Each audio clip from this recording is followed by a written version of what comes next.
So I have to share this really quick last story, because I know we're running out of time, but, the Lord just reminded me. So before I met my husband, like 10 years before I met my husband, my children and I had went through a really, really, really difficult marriage, and we were very poor. It was, you read my book, Where the Dirt Road Leads, you'll figure it out. Yes, do But, read it. okay, but on t we And in Spanish. and in Spanish. But Español. we were living in East Texas in this little shack, and my kids and I went to this, Shambach revival, Oh, I love Shambach. and we just sat in the back row, like, we were like, He "I'm just gave my dad his last tent. Oh, yes, okay.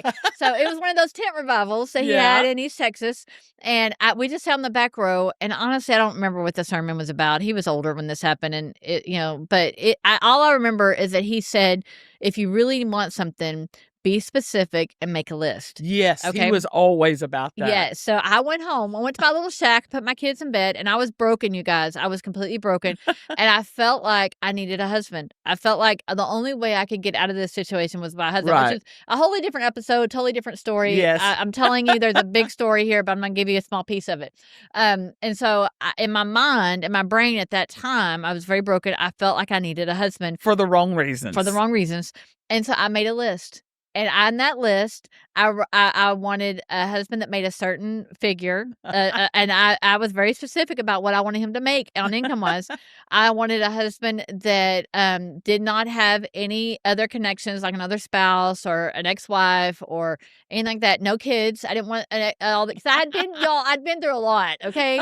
I didn't want the drama. I just wanted somebody that was about me, you know?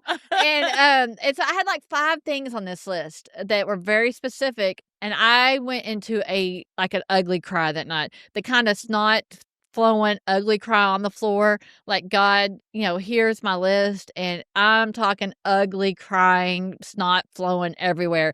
And then I got up off of that floor that night, and I put that list away, and I moved on. And I ended up moving back to Dallas and getting my life back together, and we started over. 10 years later, I met my husband, and I've forgotten about that list. And you guys, I am telling you, every single thing on that list, down to the dollar he made per his income, was answered.